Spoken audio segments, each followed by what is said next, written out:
Perrin's not doing anything, though. He's not even walking and talking anymore. He's just walking and watching. That's all they're doing. That's all they ever do. It was better when he just wasn't on screen. Hey, this is the Sword and the Pen Reflections, and it's been a little while, so we're going to be looking at The Wheel of Time Season 2, Episode 7. I'm hopefully going to make these videos a bit shorter. I can smell the failure! The show is thankfully over. I mean, I do feel bad for people who really enjoyed it, but you're missing out. The books are so much more interesting, and quite honestly, just this first little bit here of Episode 7 reveals to me exactly what this show does not seem to understand, and that is that the main character is Rand, and he's like the most neglected character. Nobody else's drama is as interesting as his, and they are neglecting him the most.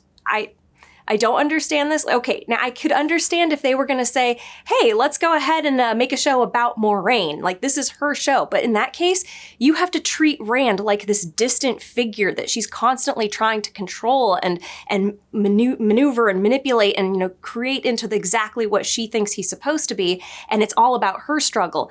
But we didn't focus on Moiraine enough to make that struggle interesting. I see what they kind of wanted to do, but they didn't go for it like 100%, and you gotta go for it 100%.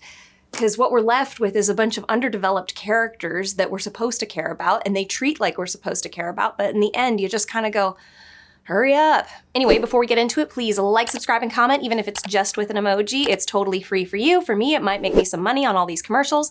Otherwise, if you're feeling generous and you have the means, check out my Patreon, Ko-fi, or hit the money heart thanks button down below. You can become a subscriber, even for just $1 a month, or you can leave me a one-time tip. Anything is much appreciated.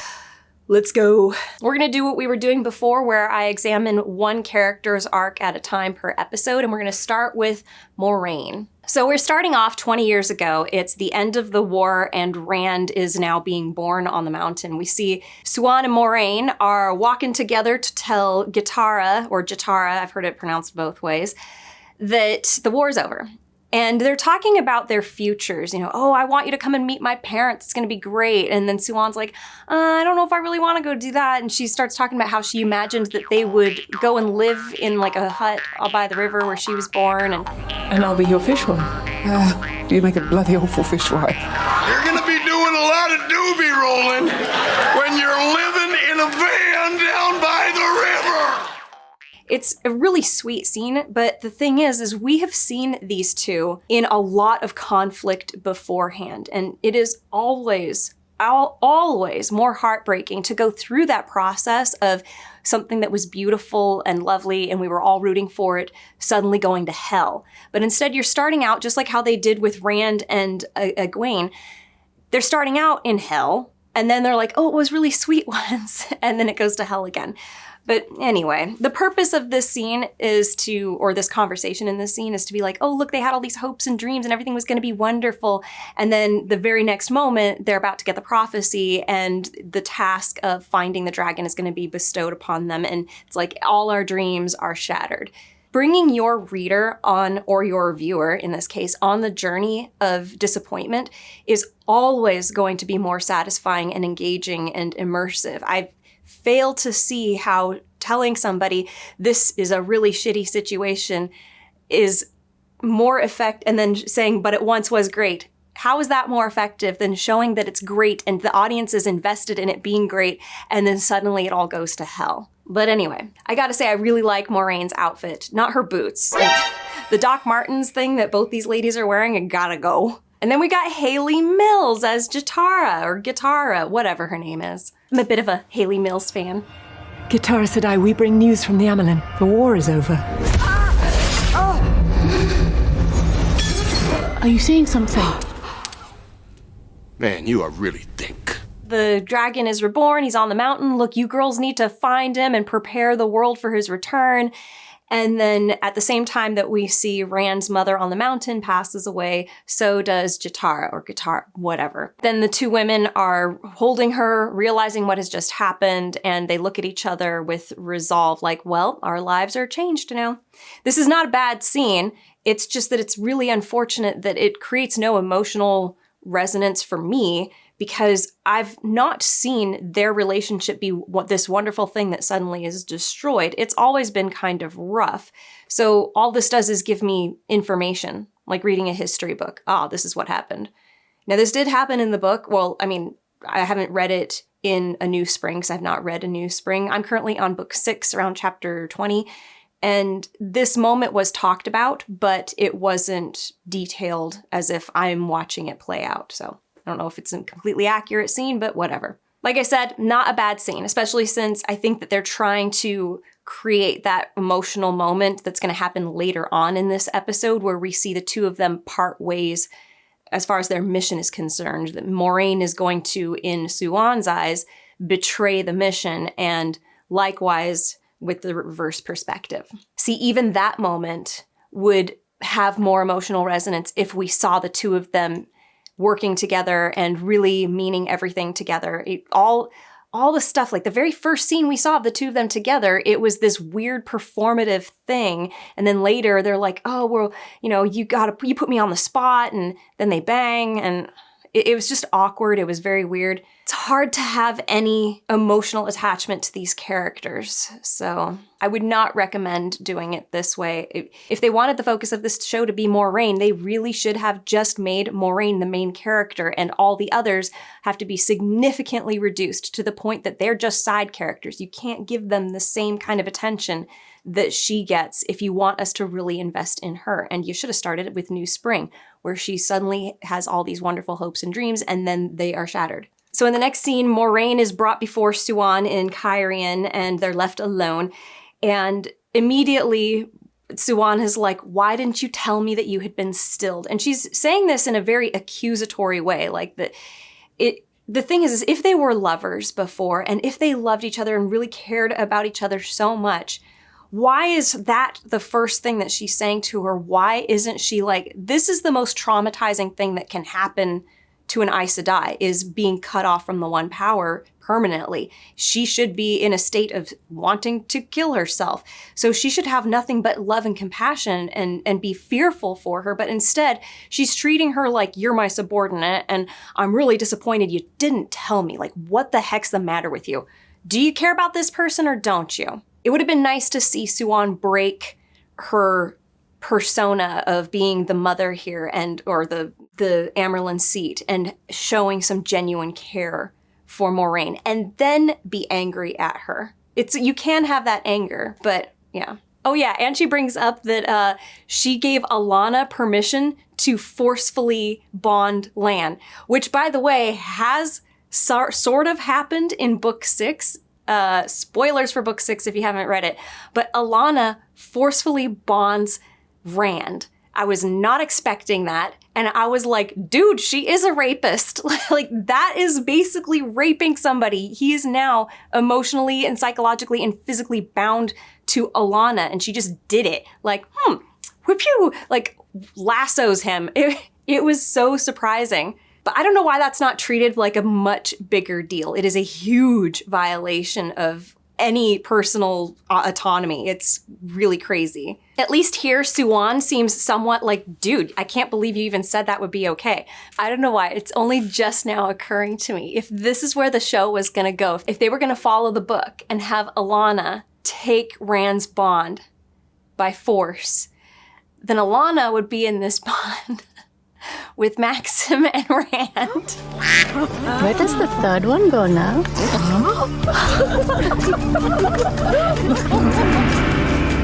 Oh, yeah, he knows. Oh my gosh, I could totally see the show being like, yes, let's go there.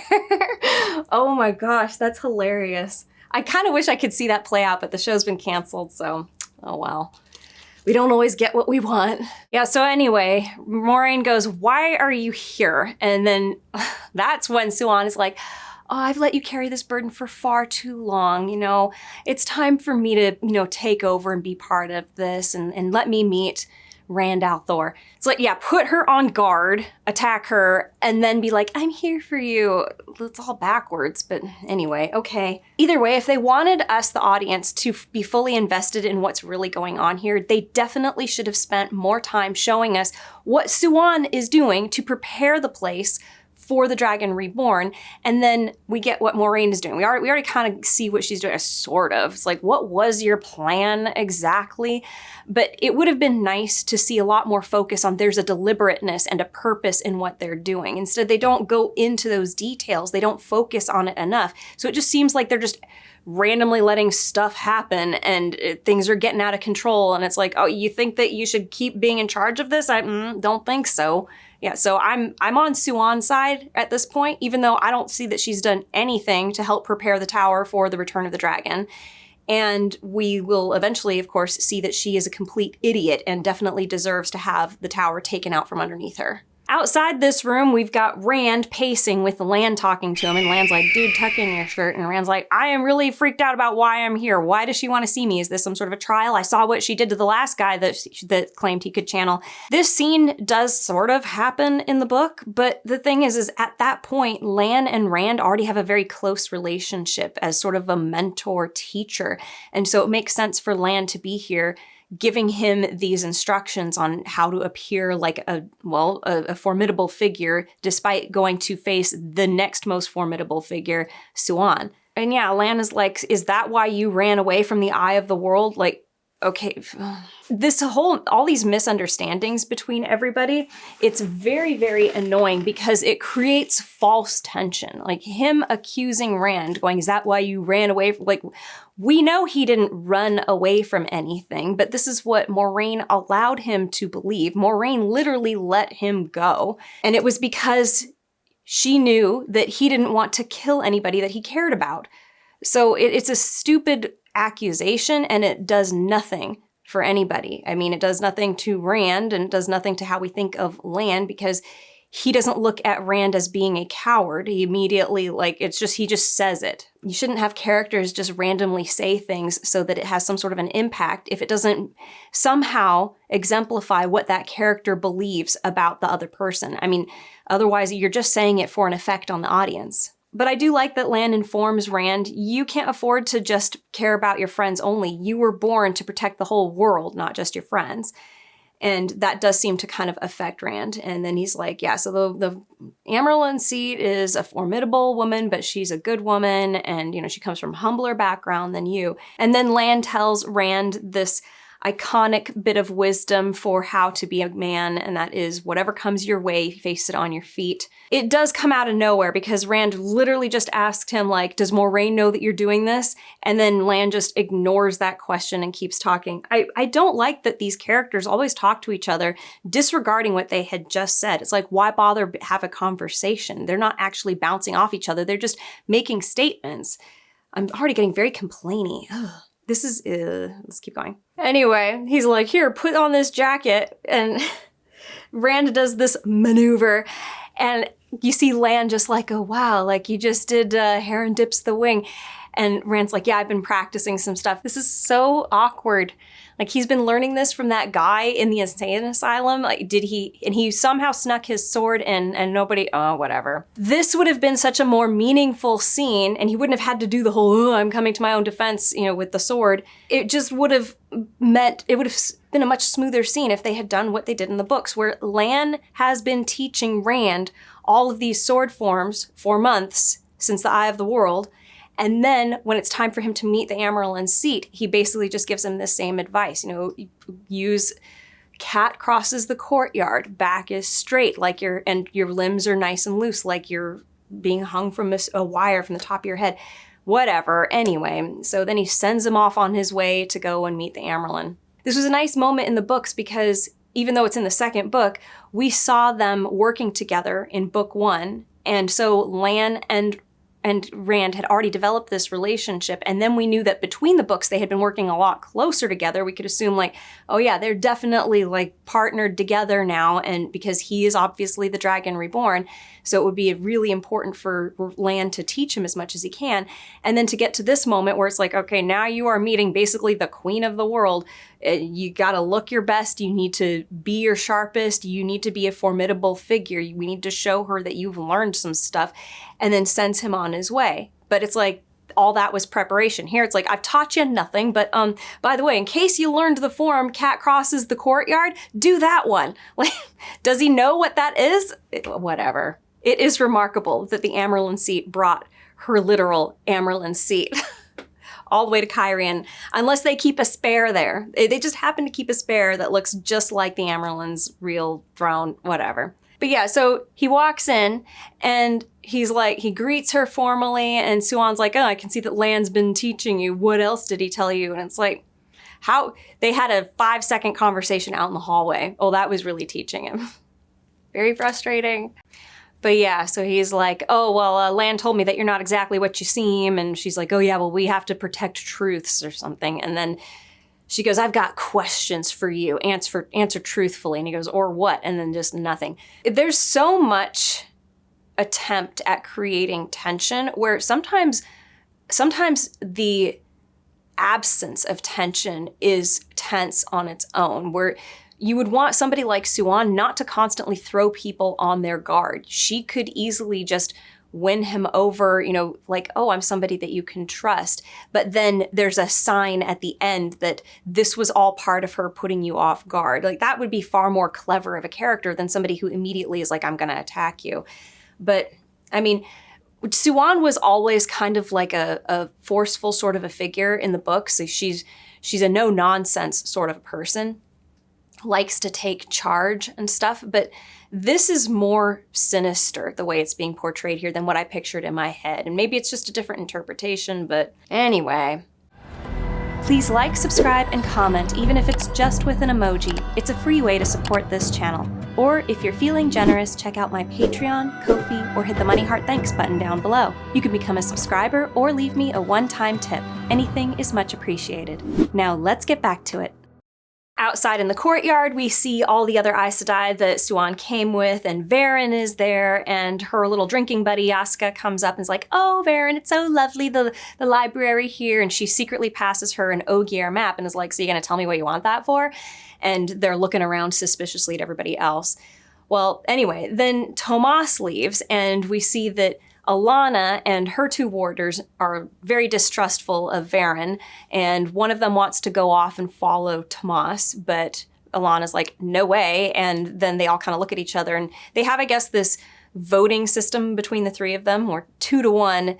If the 2 warders want to go and follow Tomas, then one of them will go and follow. She didn't want them to separate, though, because there might be a Forsaken somewhere in the town. But anyway, so we're just establishing what the situation is, what the logistics of this situation is. We've got Varen has an Ogier map to the city.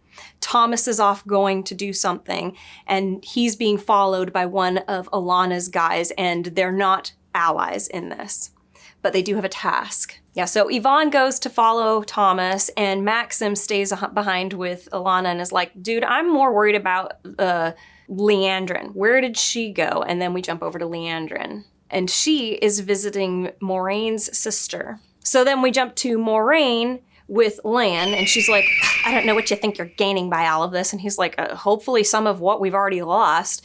Dude, she is so mean to Lan, and there's no reason for it, and it's just very unlikable. Like, why? This did not happen in the books, that she was this cold and cruel to him. Why? They wanted to create drama that wasn't there. It feels superficial, especially when it all gets thrown away at the end of this episode. Oh yeah, and this is so weird because then Lan goes like, I was just wondering, like, have you at all felt like killing yourself since you were stilled by Ishamael? And she's like, no. And he's like, well, you know, I've been reading the Tower records, and there's only been 2 in all of history, 2 Aes Sedai in all of history that didn't do it. And I'm like, when did you go to the Tower and like read through the records of other women who were stilled? When did this happen? Because remember, that the stilling happened at the Eye of the World, and since then they've been hanging out at Varen's little manor house, and then they left from there and hooked up with he was joined up by Alanna, and then they went to go get Siuan, who was on the road. So when has he been back to the Tower to do this? So he just goes and reads the Tower records on his own about women being stilled? It doesn't make sense that he would be the one to come up with this. It would actually make more sense if it was Varen, because she is one of the Brown sisters who would actually go and research this sort of thing, especially if you've got Moiraine staying at her house. She would be looking into this stuff. Yeah, so she goes, I knew that it's more important to protect Rand. Like, he's the most important thing, more important than me and you and anybody. So that's what's kept me alive, kept me from killing myself. And he's like, oh, yes. Like, he that suddenly makes everything make sense. And she's like, yeah, so you're putting all of that at risk. You know, so what isn't Siuan telling me? Whatever. She's upset about that. And it's like, you're not telling people stuff. They're not telling you stuff, and you're all upset that they're not telling you stuff. This is very childlike. Like, this is very immature mentality. That at some point it should be in her head that if I'm keeping secrets, other people are keeping secrets. It's immature and stupid of me to be upset that other people are keeping secrets from me. Like, what y'all are doing it to each other and you're mad about it? It's like being angry that the sky is blue. What's the point? But yeah, so Lan is like, you have to trust somebody in all of this. You can't do all of this alone. And I thought, if you're not going to trust me, it should be her. Like, I thought at least you would trust Siuan. How can you trust Siuan when she just comes after you? She just attacks you right away. And like, ugh. This would have been a more meaningful conversation if Siuan was more compassionate towards Moiraine and was the one, you know, like, oh my gosh, I'm so, like, what happened? Are you okay? And then we see that Moiraine is like kind of resisting that. And then Lan is like, no, you have to go to her, like be with her and talk to her and she can help you. But again, this is all made up, stupid. All this tension is for nothing. It doesn't matter because she's not stilled. At least Lan isn't dressed like a hippie anymore. And I do recall a lot of people being pissed off about this next bit. So we're with Rand and Siuan, and she's supposed to be asking him a bunch of questions, but she only gets the one out. Like, how many times have you channeled? And he's like, just a few. And she's like, oh, you're gonna, then she just like, forget asking him questions. She's like, you're gonna keep channeling and you're gonna need to learn how to control it. Otherwise, you're gonna die before you have the chance to go mad. And he's like, like, those are great choices for me. What if I don't wanna do that anymore? Like, she forgets that she's trying to interrogate him and find out stuff about him. She just decides, I'm talking now, and then goes off like this. This is actually an info dump for the audience. Like, we're supposed to be enlightened by what's going on in here. And I don't know. Just, whatever, let's just go with it. So he says, I'm tired of being a spoke in the wheel. And then she makes the alternate analogy that, no, it's not that kind of wheel. It's actually more like a water wheel. You are the water that turns the very wheel itself or dashes it to pieces. And I know that that analogy annoyed a lot of people.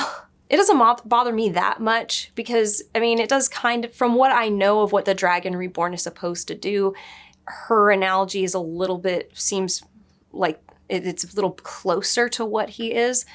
And it does make sense with her character because she is, you know, from these fishermen. And so everything is about fishing and fish and whatnot. I do have to applaud the writers for always incorporating fish whenever she's talking. Like, this is something that would be prevalent in the colloquialisms of her people growing up. So when she becomes an Aes Sedai, that would be carried through with her. And then when she thinks of the wheel, it's not a wheel on a wagon or a wheel in a grinding house. It is a water wheel. So actually works there. Yeah, so then she does the villain thing and just tells him what their plans are. She's like, do you know what we're supposed to do with Dragon Reborn once we find him? He's like, gentle him? And she's like, gentle him? No way. Like, that's totally pointless because you got to fight the Dark One in the last battle. She's like, we're going to control you. We're going to make it so that you only channel when we want, the way that you want. And then when we get to the last battle, you'll be our greatest weapon. And you're not going to be a general. You're literally just going to be a tool. And he's not cool with that. Which actually this does follow along with like what Rand was going through in the books that I recall, except it wasn't really at this point. It was more gradual that this became a thing for him. I don't know. I might be remembering wrong.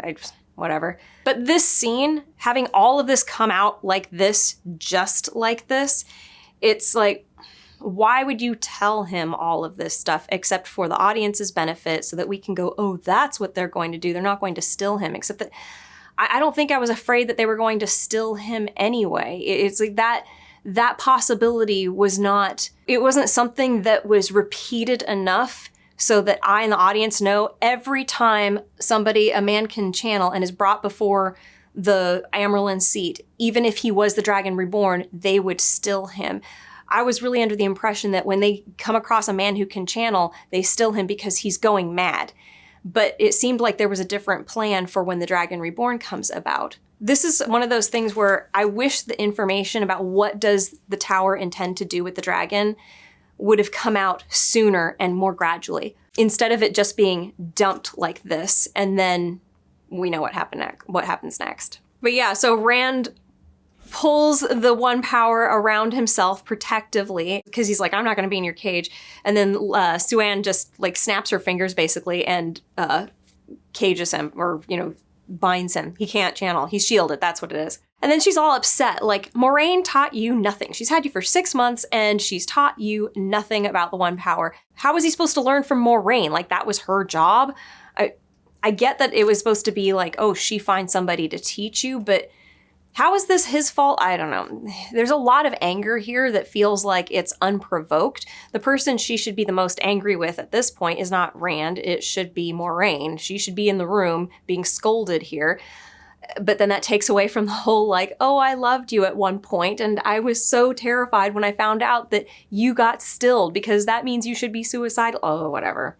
The emotions and the intentions, and it's all over the place here. It's not very distilled. It's not very focused or directional, and that makes it hard to get attached to anything when things are flying all over the place. Oh, and then that wonderful closing statement where she's like, it would have been so much better if you were a girl. Which, like, why don't they just kill him and then the next dragon can be a girl? Whatever.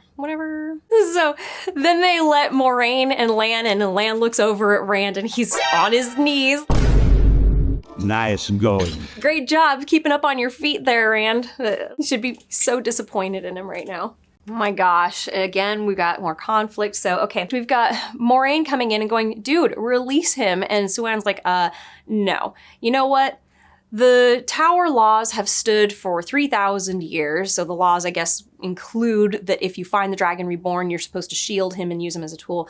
And she's like, it's time that we obeyed them. The one thing I don't really understand is when she goes, we tried our way, Moiraine, and we nearly lost everything. Did they really almost lose Rand? I mean, I guess that he almost got taken in by one of the Forsaken, except that Moiraine prevented that, so whatever. It doesn't make a whole lot of sense that Siuan discovers Moiraine has the dragon and then decides she's failing at her job when Moiraine turns it right around on Siuan and is like, you have not done your part of our job where you're supposed to be getting the tower ready to accept him as the dragon. It's like they're fighting for things that don't hold any water, and it's very difficult to get behind either one of these people.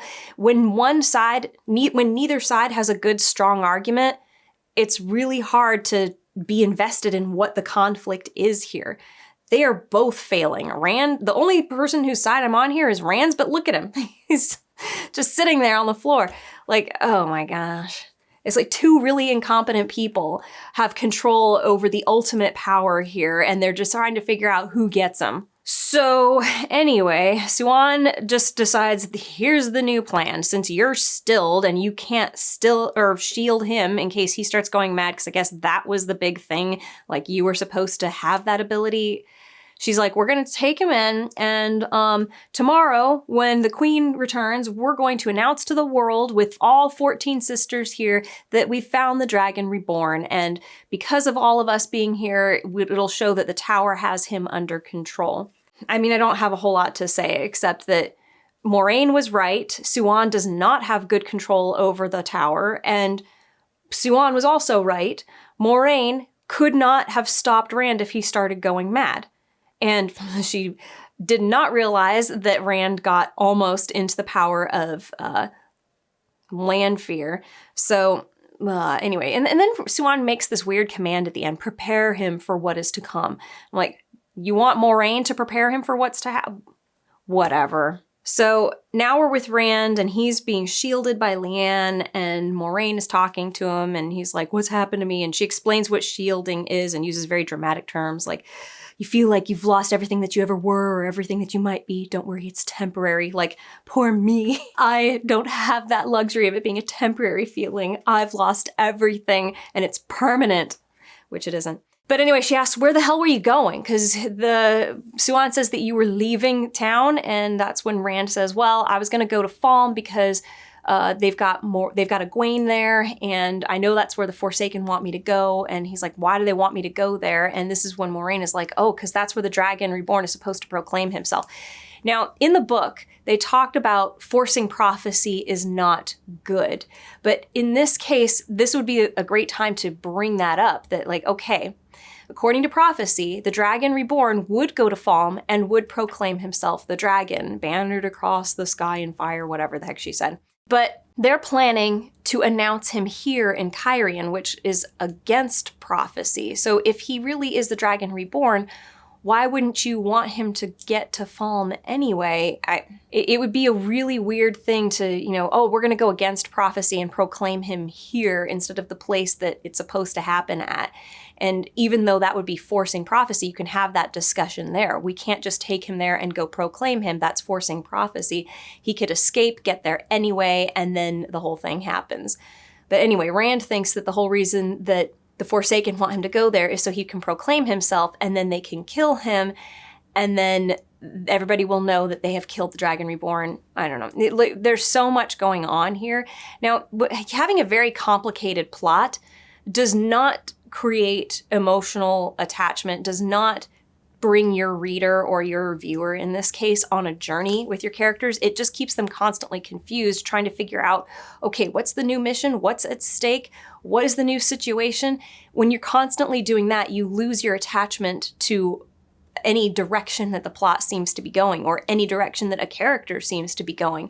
You're constantly shifting it and shifting it. So you get used to the idea of, I shouldn't get attached to this because I don't know where it's going to go. It's probably not going to go where we thought anyway. And this is another way of doing that, is constantly changing up what the scenario is, or introducing new factors or new possibilities, new risks. It's just way too much that they're trying to do here. And it's taking away from a lot of the tension. I mean, for me it is anyway. But yeah, so Rand ends that discussion saying, if the Forsaken really badly want me in Falm, then they certainly don't want me here being imprisoned by the Amarylline Seat, implying there must be something cooking to get me out of here. Like, oh, that's our way out. That's pretty much the only thing about, I remember liking this bit was that, okay, so they're going to use the Forsaken, who want him to go to Falm anyway, in order to get him out from underneath the Amarylline Seat. That's actually, well played. Good job. I like that. Then we've got Liandrin meeting with Barthanes and Moraine's sister, and she's like, dude, I'm tired of waiting. Get out of here. And Barthanes is like, okay, mother, go off upstairs. This is royal business, because he's engaged to the queen. Anyway, it's then revealed that Barthanes is taking orders from the Dark One through Liandrin, or from somebody, but he goes, what does our master command of me? And she's like, take her out. That is Moiraine. She's like, do it today. And by the way, if your mother suspects anything, get rid of her too. Why does she have this conversation in front of Moraine's sister? It's not, okay, yeah, the sister gets excused, but this is just a dumb place to have this discussion. Wouldn't you think that there's some sort of a spy system set up here? Because that's exactly what we see. We're like, oh, Moraine's sister is listening in the vents.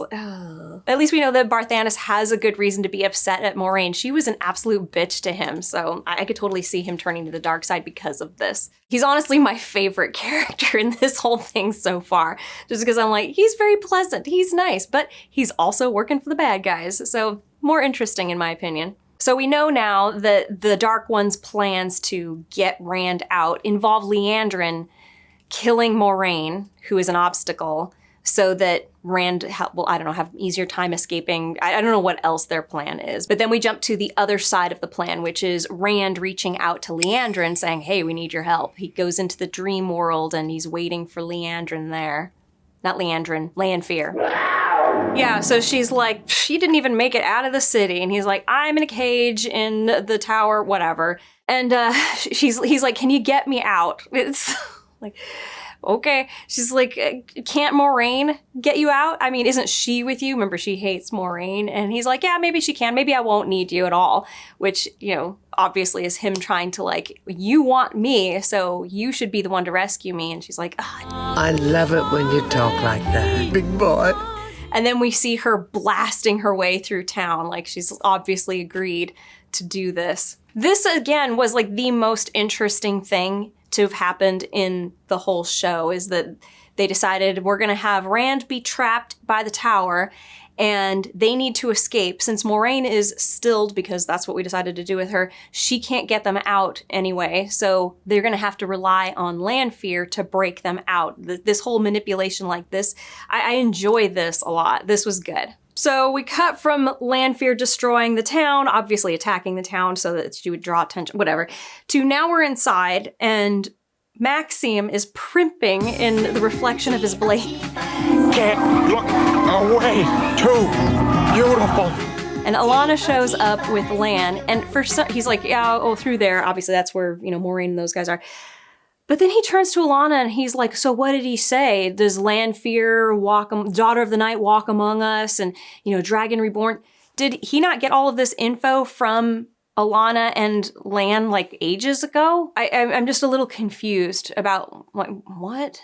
They knew all of this way before this point, whatever. This conversation that's happening right now between Maxime and Alanna feels like this is the first time they are talking, and he's just been guessing that the Dragon Reborn is a thing, even though Lan said it days earlier, weeks earlier, I don't know how long it was before earlier when they were on the road, and he literally says to Maxime and Alanna, we found the Dragon Reborn. So why is he saying it now here? Like he's guessing that that's what the real deal is. Oh, whatever. The person who wrote this scene did not read that scene. But yeah, so Maxime's like, I miss the farm and I miss your cousins. Like, I don't want to get out of here. I don't want to be part of this. And Alanna is all like comforting him, like, oh, did you think that we were going to fight the last battle against an army of kittens? It's awkward. It's weird. Like, is he a warrior or isn't he? I mean, he is such an unwilling participant in this threesome. It feels so weird. I guess knowing what we know about season 3, we could say that this is supposed to be leading up to that. But if you want to build up the tragedy between Alanna and Yvonne, and then Maxime eventually, then you would want to play up more of Alanna with Yvonne, show that there's going to be a huge loss there. You should show Maxime with Yvonne and their bond, and then Alanna with Yvonne and their bond, but the two of them being kind of distant from each other because they're not the ones that are in this for each other. They're basically there for Yvonne. Yvonne's the only winner here. And then when Yvonne leaves, you've got these two half-empty vessels that are supposed to make a whole somehow. And that is where the tension comes in. Like, we weren't really together in this threesome. It was us with him, and now it's just us. So that would have been, I think, a better thing to do is have Alanna talking with Yvonne, build up that relationship so that the loss is greater, and then we see that there was no real relationship between Alanna and Maxime, not outside of like, well, we work together, and then it has to become something more. Okay, so wait, they're actually at the asylum, and so that's where Lan was. It's weird that we didn't show Alanna and Maxime, going off to go do something when they were right outside of Suan's whatever. Okay, so apparently they're at the asylum, and then Lan shows up, and he wants to go and talk to Logain. But yeah, so he's like, I'm still waiting for, your master to keep her promise, or maybe you can just run me through right now. And then Lan gives him a key instead. Like, oh, you can see, this is one better, like you want to escape. I thought that he would want to kill himself more than escape. Like, why would a key be better than a knife? Whatever. We're downplaying the suicidality of being stilled, because if escape is better than death, then I guess there are a lot of people who would still prefer to live after they've been stilled. Whatever. Anyway, Lan really wants to know, what do you see? Because you can still see male weaves, apparently, even though whatever. What do you see when you look at Moiraine? I would assume that if you have been stilled, you've been cut off permanently from the one power, you shouldn't be able to see stuff like that anymore. Like, you feel like it's not there anymore. Something you were so connected to before, and now it's gone. So it's a little confusing to the magic system. Is he supposed to still be able to see this stuff? I don't know. I don't know. Someone who's more familiar with the magic system, let me know, because I haven't come across this yet in the books. Logain says, oh, she's just like this lonely woman who's lost all her power, whatever. And then Lana's like, what the heck? You've been locked up in an asylum for half a year and you're still a madman. It's like, well, that's why he's in an asylum. Like, What do you think? You think you go to an asylum and it makes you sane? Whatever. And then Logain is like saying, you expect straight answers from a man that you helped lock away? Logain insults Lan, and Lan's about to walk away, and that's when Logain gives the response. He says that there's weaves on her and they're all tied up, but they're not connected to anything. Nothing's being channeled into them, but they're weaves from a man.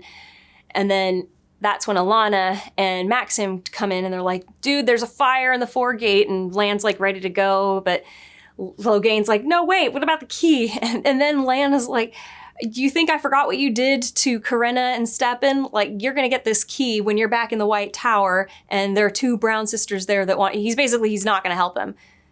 This doesn't seem very honorable. I way prefer it when characters stick to their own code of honor, but still find ways to work around it and get what they want.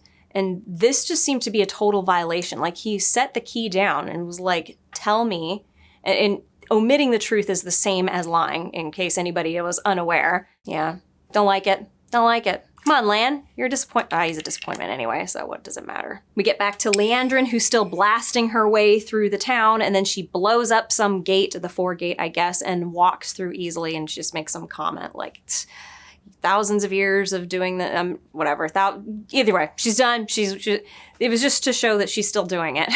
Then we jump to Barthanes, who is now in some sort of a dungeon, and he's been told by the guard, like, oh yeah, she's in there. So obviously Moiraine is in there. I mean, it's obvious that she's not. We know where she is. We immediately know that it's a trap. He gets led into the dungeon, and then he turns around seeing that Moiraine is not in there, and it's his own mother standing there. She set all of this up, and she closes the cell door on him, and he's like, oh my gosh, like, what are you doing? And she's like, I don't understand. Why did you do this? Why did you do this? And he goes, I did it for us. Why do you think we rose so high back up? Like, remember, they had been disgraced and they were down low, but now he's going to be the king. And he's like, what, you're going to throw all that away for Moiraine? And he goes, Moiraine doesn't care about you. She trusts no one. She cares about no one. He's not wrong. Like, she literally does not give a shit about anybody.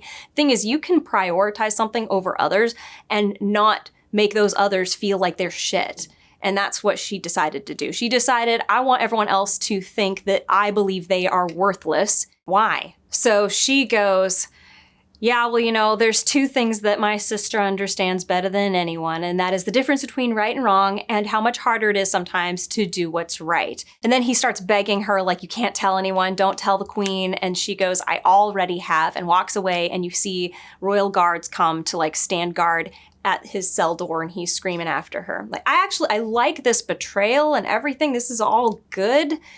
It's actually the thing I'm probably the most invested in this whole thing, but it's a very minimal investment. I do sort of wish that we could have had a little bit more from the mother, like that she at some point recognized that what Moiraine was doing, even though it was super, super hard for her to be abandoned by her, that she was doing what she believed to be the right thing. Like, let Moiraine divulge that information. But this is a made-up character. I don't recall Moiraine having a sister. Maybe she did, and it's been mentioned offhand, but this storyline is all new. It's funny that the thing that they've added here is something I'm very interested in, or at least a lot more interested in the other stuff. But it's like zero interest in, like, whatever. Okay, so my favorite character is now locked in a cell and we don't see him ever again, so whatever. It would have been nice to see if the reason that Barthanes went bad was because of Moiraine. That would be great, because then it could also create this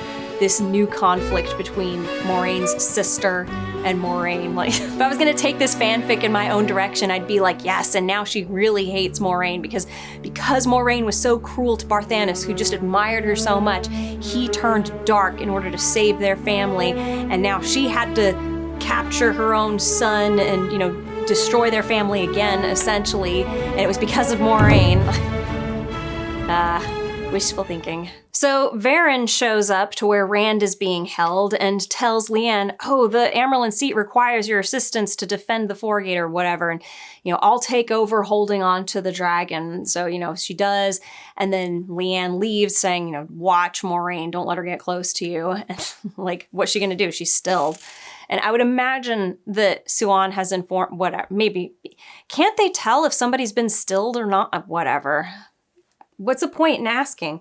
Anyway, so the moment that Leanne takes off, Varen drops the shield and Rand and Moiraine are able to escape with all of them. Nah, I just don't see why Leanne would so easily like, oh, okay, dropping my guard, go ahead with, go ahead, this is all good. And it'll make even less sense when we get into a future season here, but we'll see. It's just important to remember here that Varen just tricked Leanne in order to set the Dragon Reborn free, which the Amarylline Seat was determined to hold on to. So they come out and they're meeting up with Tomas, and he's talking about how like, oh yeah, there's an Ogier waygate somewhere here. And Varen's talking about how they pull out this map and they're looking like, yeah, there used to be a steading here, but the people of Cairhien built right over it. And I'm like, where did Tomas go that Yvonne went and followed? Like, wasn't that a thing? Didn't that happen? Where did that go? That was a thing that happened and went nowhere. Because here he is, and it doesn't seem like he's gone off, like, what? Yeah, then Lan and Alana and gang show up, and they're like, all right, we're going to take him to the Waygate. And like, how did he know? How did these people know where they're going and what they're doing? And Alana is like, oh, you're no longer alone in this, sister, to Moiraine. When are these conversations and decisions happening? Remember, Alana and her gang don't trust Varen and her gang, so they were stalking Tomas, who apparently did not go off to find where the Waygate was because they're still standing here looking at the map, like, where do we go?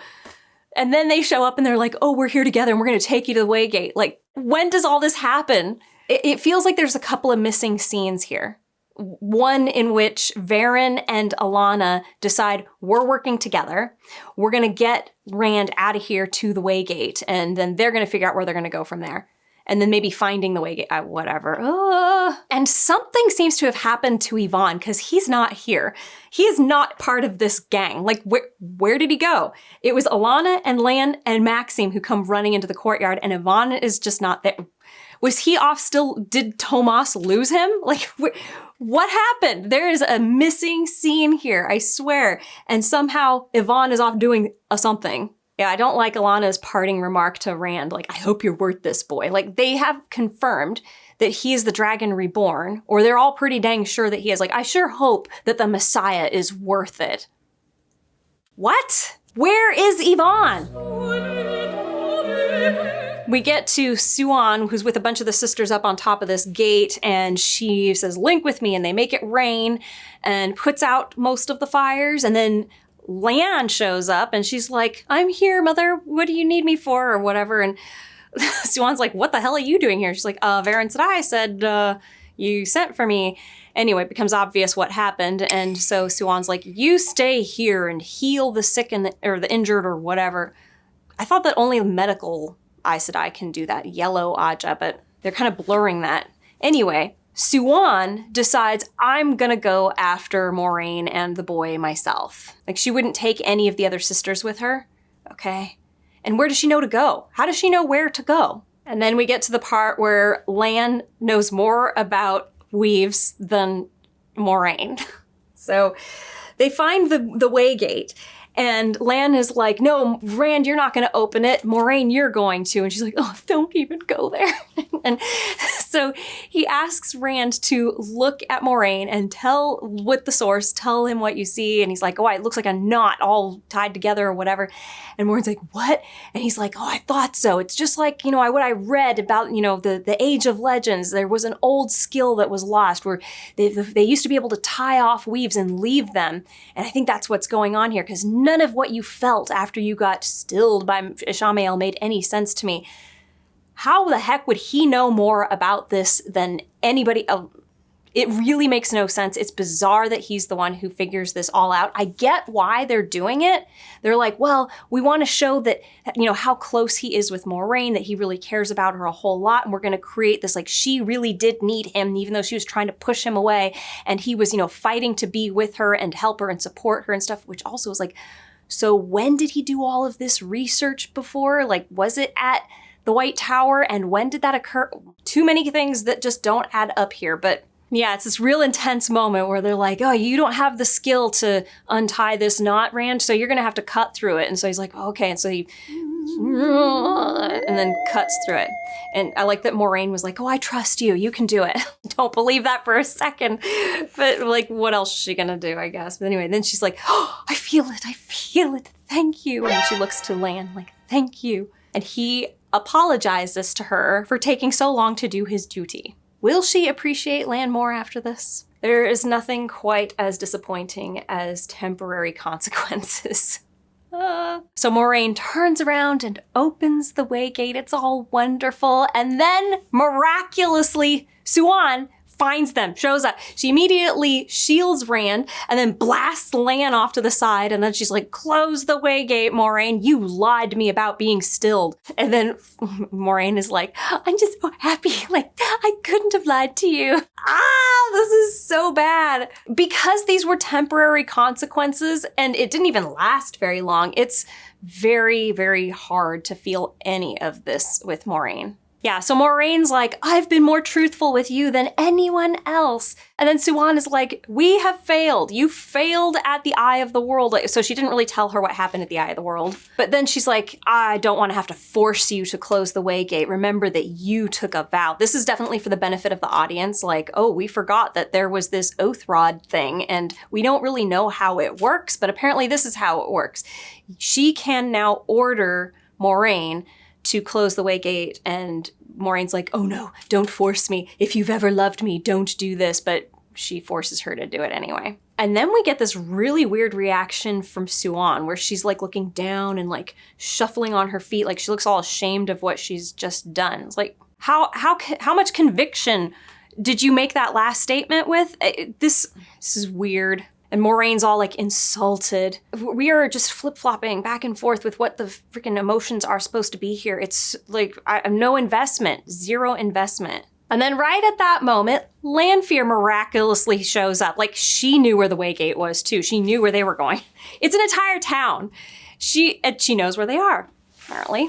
Okay. But yeah, so Siuan decides she's going to attack Lanfear, and Moiraine tries to warn her, but does not listen. And then she gets blasted by Lanfear, which sets Rand free. And then at that moment, Lan gets up.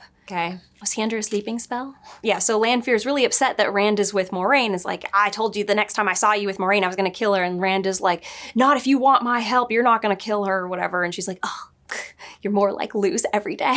Anyway, so then Lanfear has to assure the audience that she intentionally did not kill Siuan, because she's like, lucky for you, a broken Amyrlin is a lot more useful to me than a dead one. She did not need to say this, but whatever. Okay, fine. So then she's like, all right, let's go. And she opens up the waygate real fast, starts walking through it, and then everybody's supposed to follow her out, and we see that Siuan and Moiraine are going to exchange meaningful looks. We get all these flashbacks to that intro with the two of them having dreams together and stuff. And this is why that flashback was there, to make this moment have a lot of like emotional punch, but it's not working for me. It would have been great if their relationship was awesome all the way until this moment and then it broke. But it was mostly broken already. And I just noticed, because I've got subtitles on here, that Siuan, as Moiraine is leaving, goes, Moiraine, please. And then you hear Lan say, Moiraine, please. And she goes off with Lan. I mean, fine, whatever.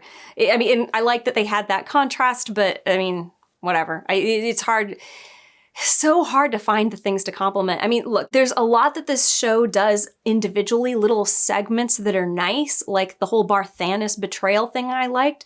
But as a whole, this entire thing, it's just a big old mess. Anyway, we're going to Mat now. So the last time we saw him, he was gonna go with Rand to Falm in order to rescue Egwene. But then when he went off to say goodbye to Min is like, you can't go with him because you're gonna kill him. You're gonna stab him with that knife of yours. And so you can't go with him to Falm.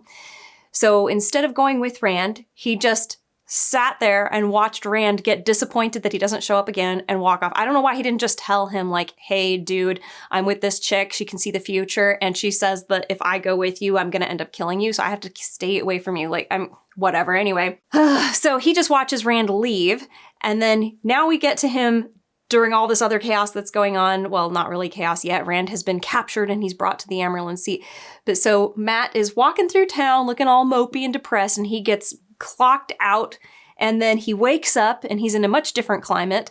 And Lanfear is there and he's like, what? And she's like, welcome to Falm. And he's like, who are you? And she's like, I thought you would be more impressive. Still, I like to be owed a favor. So I assume that means that she did this for Ishamael, that Ishamael asked her, hey, go get Matt and bring him here. So that's why she did this.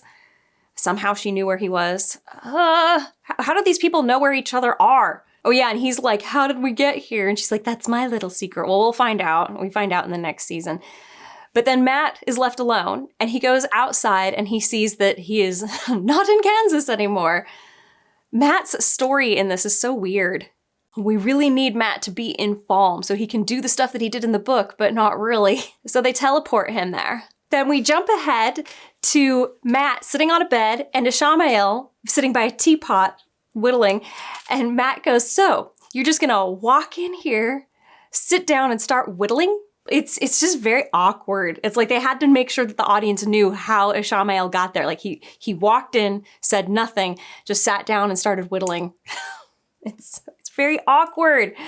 Why not just show him do this? I don't know, but whatever. But yeah, so Ishamael just ignores what he's saying. Again, this is like people who are in the same room, supposedly having a conversation with each other, but then not acknowledging what the other person said. Like, I have things to say, and what you said doesn't matter. Ishamael just goes like, do you ever have trouble sleeping? I do. I think about all people suffering and everything's just awfully, okay, whatever. And then Matt goes like, is this a sex thing or a murder thing? Because either way, I'd prefer we just skip the talking bit. Like, really? How about just jump out the window? But yeah, so Ishamael's like, oh, it's neither. I have a gift for you. And then he's talking about how like, all this technology that I used to have in my time has all been lost, but not all of it was technology. We also have this tea. And he's like, so this tea, if you drink it, it'll let you see your past lives, 1,000 yous. And then through all of that, the real you.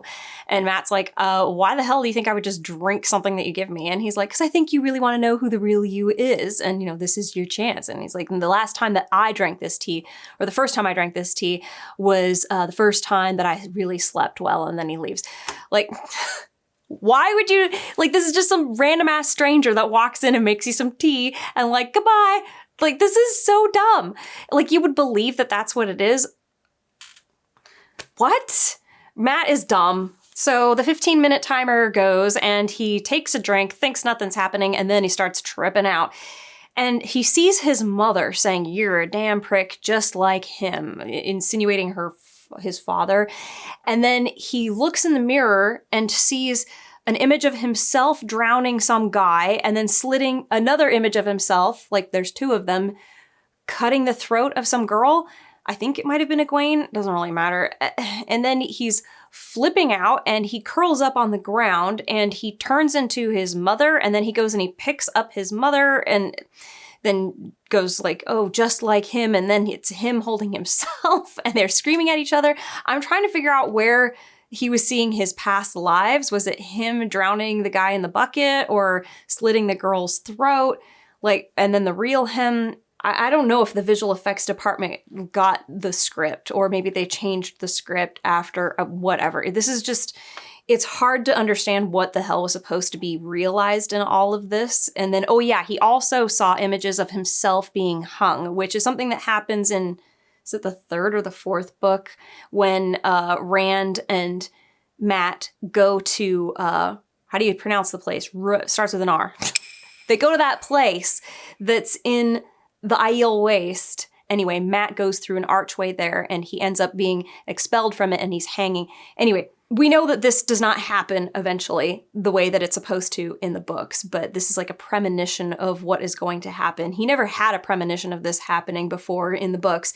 And I'm really confused as to why in the show are they insinuating that this is what Ishamael wants to tell him? What is Ishamael trying to tell him? Like, convince him to join his side? Convince him he's a piece of shit dirtbag who shouldn't be around anymore? Like, I'm just confused about what, because I know what happens at the end of season 2. So what was Ishamael's plan exactly? What was he doing here? Did he want to inspire Matt to try to make things better so he would throw the spear with the dagger through Ishamael and it would hit Rand. Like, that was the plan. So when you get to the end of season 2, we should look at this and go, oh, that's what Ishamael was doing. Makes perfect sense, but I know what's going to happen, and I'm telling you, I cannot figure this out. And maybe it's just because I haven't watched this show in a very long time and I haven't thought about it in a while, but I'm still like, what was Ishamael's plan here? Because, yeah, the next scene is Ishamael cradling Mat and going, you see, we just keep living these lives over and over and over again. It's all suffering over and over. He's like, all I want to do is just close my eyes and never have to open them again. And Mat goes, how? Like, how do we do this? But then that's not what ends up happening.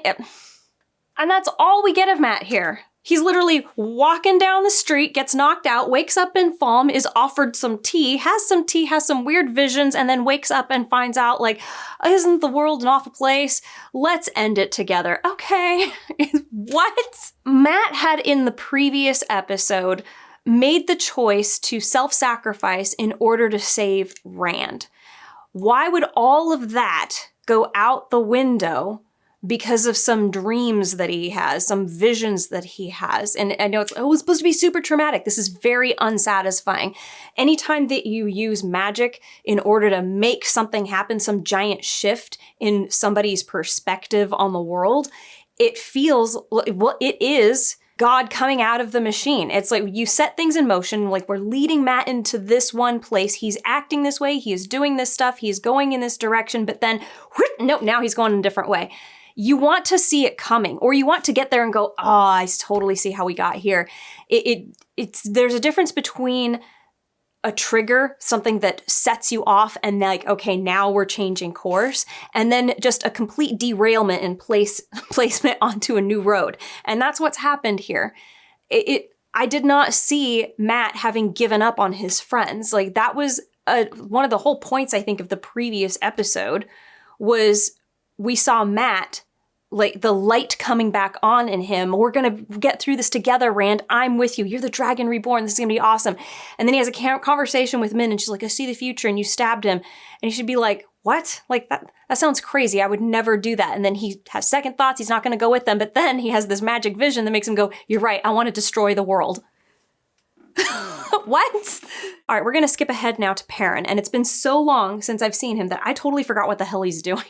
He wasn't even in the last episode, but I remember he was with the Faldarans and they were looking for Padden Fane, and then they got ambushed by the Shan-Chan and a bunch of them were captured, and then he was rescued from the caravan by the wolf guy and Elias. And then he went back to try and like get back to his guys, and the town that everybody was captured in by the Shan-Chan was recaptured by the White Cloaks.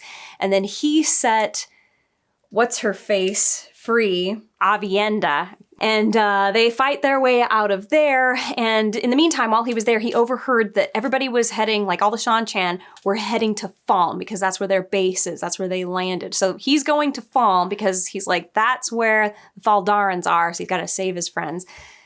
So that's what they've been doing. They've been walking because Avienda has now sworn herself to Perrin, you know, a life debt basically. And they're walking to Falm, and they just happen to walk right into her two buddies who have just buried the third buddy, who I think later we find out only died because she saved Avienda's life, and so Avienda now it's shameful that she didn't, whatever. I like all of the hand talk that they do. This is always fun when you have a new method of communication, and it makes good sense for them because if they're warriors and they're stealthy, you would want to be able to communicate with each other without, you know, divulging what your plans are or having to shout to somebody. But yeah, Perrin's just standing there and he's got his little wolf hopper, yay. And the two girls are like, yeah, let's go off over this way. They all disarm and then they beat the crap out of Avienda and she's like, yep, this is what I want. So he just stands there like, huh? We are at the point with Perrin where he has not been on screen doing anything for so long. And then when we do bring him back on, he's still doing nothing. He's not doing anything proactive. He's just a witness. He just stands there and watches these girls have this big moment, but there's no plot stuff happening here. I'm not even sure that this is world building, revealing stuff. So you would reveal something like this in order to use it later on, like, oh, we're all going to learn about, this responsibility that you would have, like that Aviendha is being beaten because she didn't save, or she had to be saved by somebody. At least I think that's what it was. I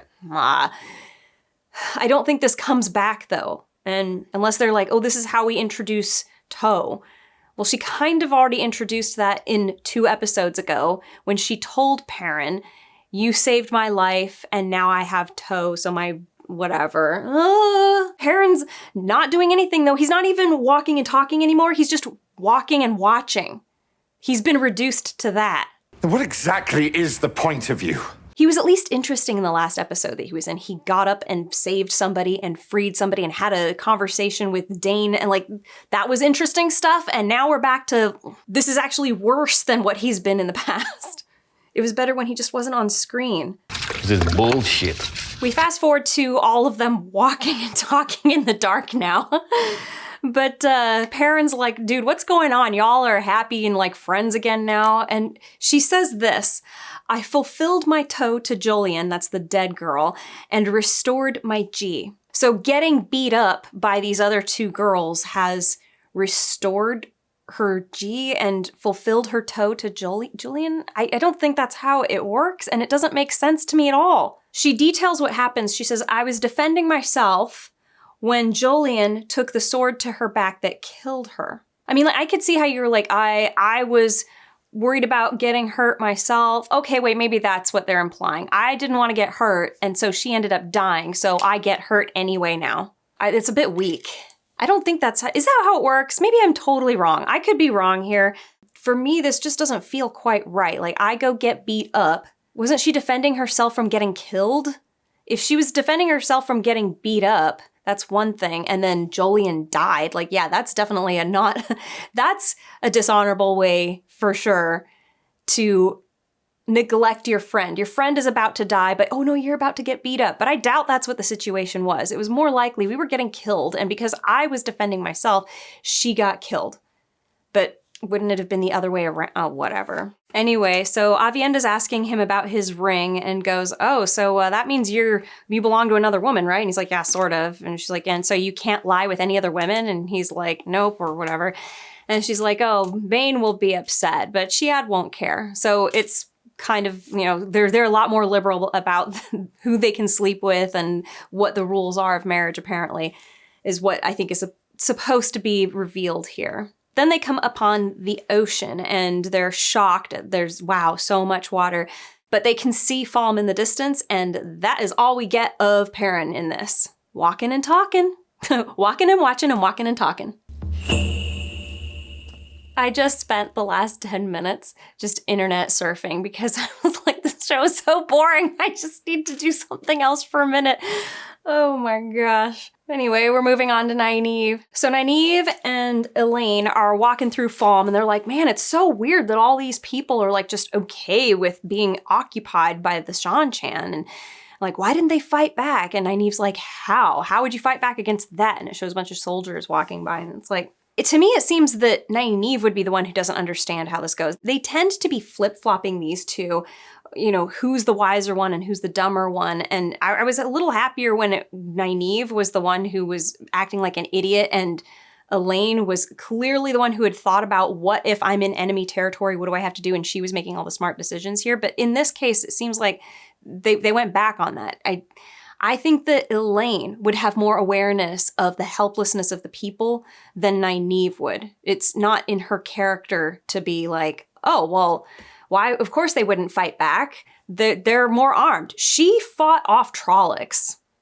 So, single-handedly. I do like that Elayne takes charge at the end of this, though. Nynaeve wanted to follow the soldiers to the palace, and then Elaine's like, absolutely not. Your friend Perrin was traveling with an Ogier, so just listen to me, do exactly as I say. And Nynaeve's upset about it, but she goes along with it. At least she's being a good buddy in this.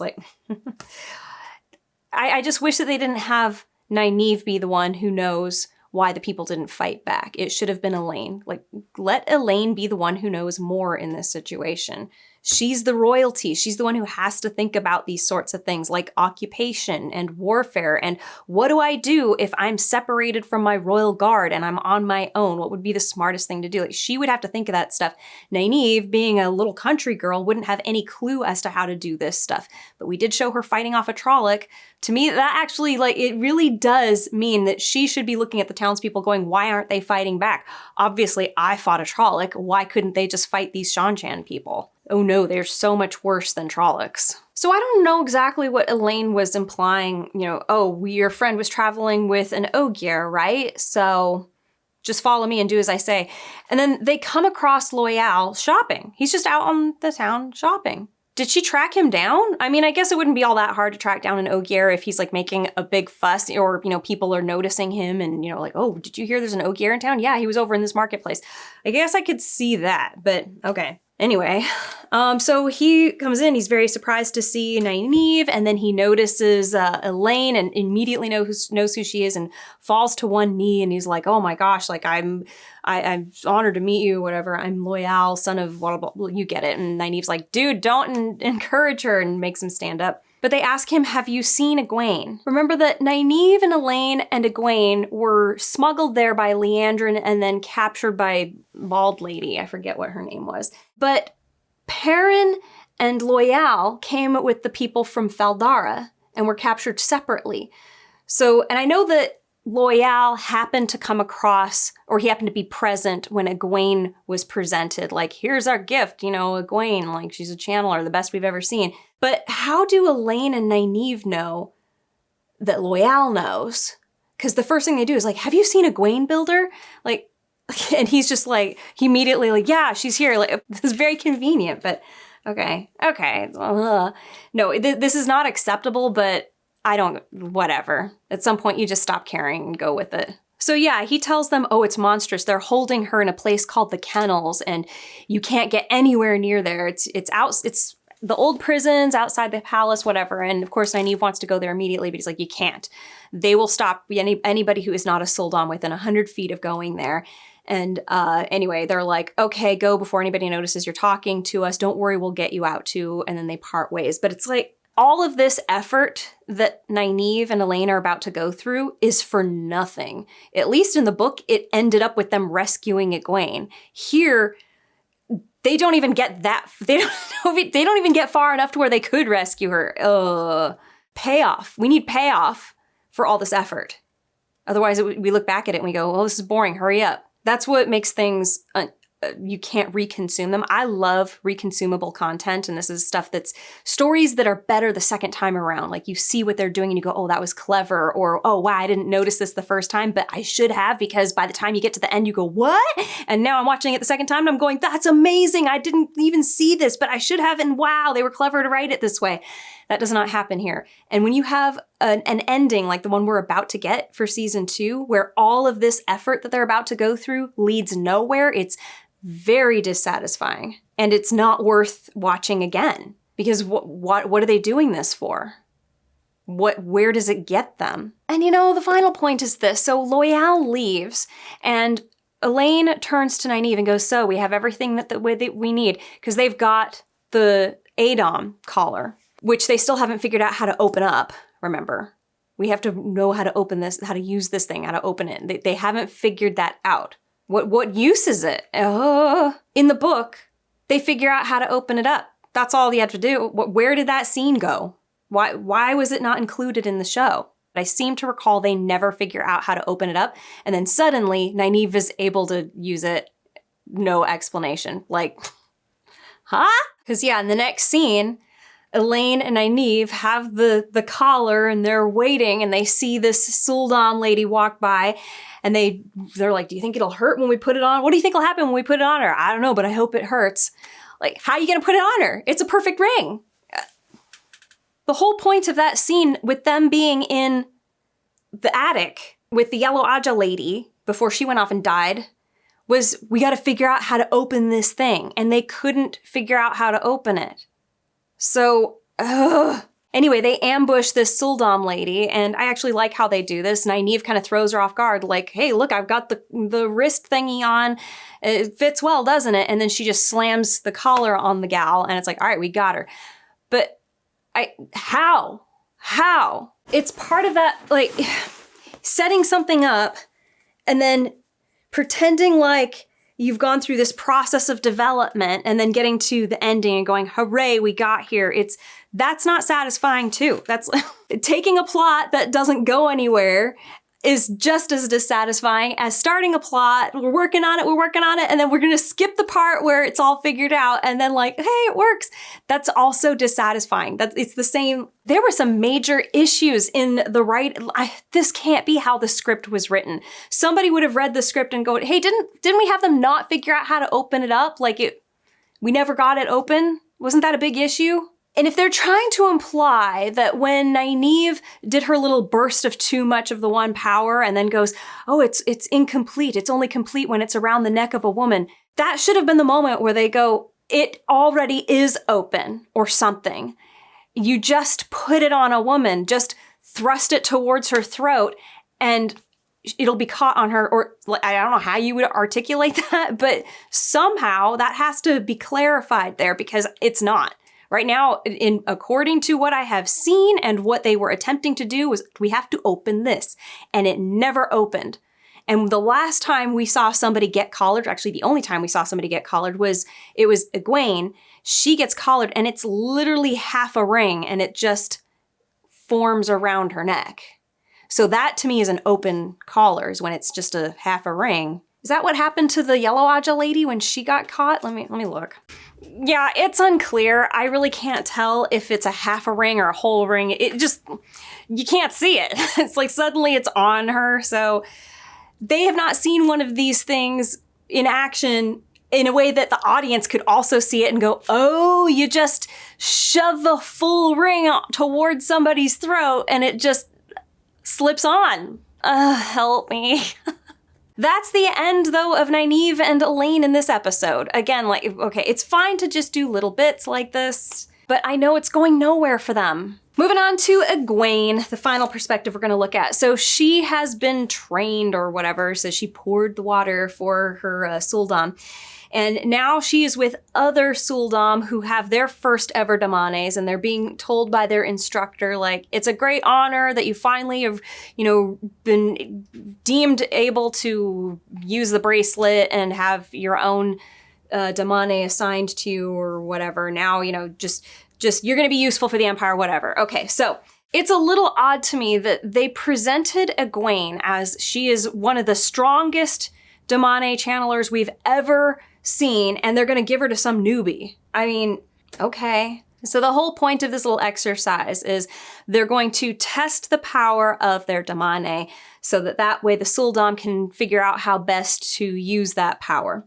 And there was a scene similar to this in the books, but here's the thing that I don't understand. Can Egwene use the one power of her own volition? Or is she 100% under the control of her Suldam? Because that's basically what ends up happening here, is they imply that she can only use the one power when her Suldam makes her do it. This is an important thing to remember when we get to the finale of this season. It is also goofy that they seem to imply that, yeah, Egwene is not the one in control here, but then right before they're about to go out, you've got this Suldam girl whispering to Egwene, we're going to work together today, but I'm warning you, if you embarrass me, you will regret it. Does Egwene have any control over them? Whatever. So they're walking out to the dirt where there's just been an explosion. The previous girl just did one, and she's like, all right, you saw her light, right? Well, you're going to be brighter than her, and all of Falm is going to know that you're the most powerful, and you're going to know that you're mine.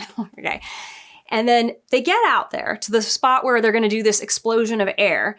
And Rena says to Egwene, don't worry, I don't need anything from you for this. Again, very, very strongly implying that Egwene is not in control. Like, she does not have control over this. If Rena wants Egwene to do something with the power, she can make her do it. This becomes an issue later on when Egwene refuses to do what Rena wants her to do. And it's like, well, why don't you just make her do it? You did here, just do it that. Oh. Anyway, this explosion of air that Egwene manages to produce, it's so tremendous that it knocks everybody who's in the vicinity over, and everybody in Falm hears the explosion.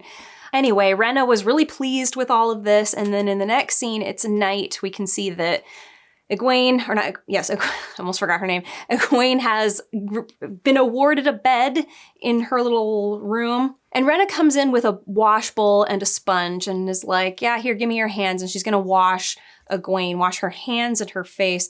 And then she's very nice and gentle, whatever. But I really wish that they had done this with this. Like, if you're going to make up your own story, you might as well do something more interesting with this. Have Rhenna and Egwene have, like, mind battles here. Like, let's have Egwene trying to change Rhenna or make Rhenna see otherwise. And I get that we're like, no, we want to keep Egwene like this stubborn, she's never going to give in, all that stuff. But why, like, you're doing your own thing.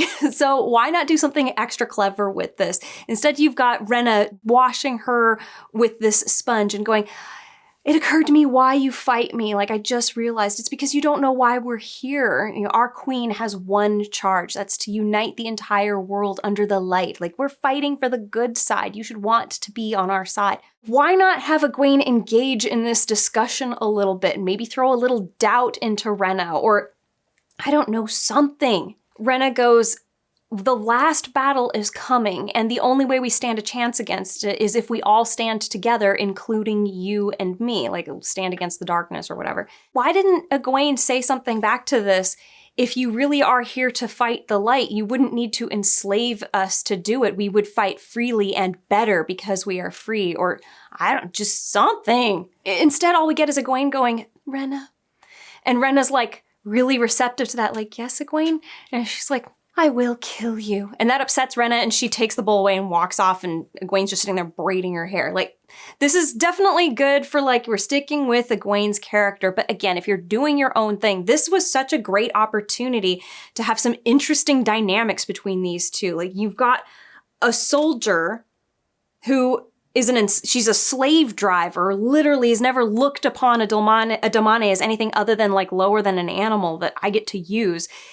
And she's showing compassion. This is an opening. Like, you should be taking advantage of that, or trying to get her in some way through her compassion. She's showing that she has this, I want to at least seem compassionate, but no effort whatsoever. It's just like, screw you, I'm gonna kill you someday.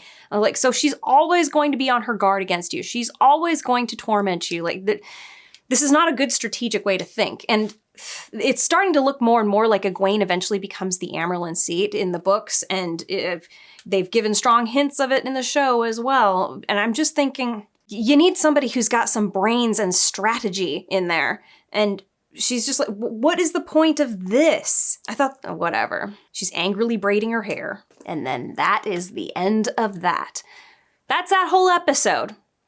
I mean, I have no closing thoughts. That's it. I'm done with this one. I'm gonna finish this series off as fast as I can. Please like, subscribe, and comment, even if it's just with an emoji, or if you're feeling generous, check out my Patreon, Ko-fi, or hit the money heart thanks button down below. Have a great one!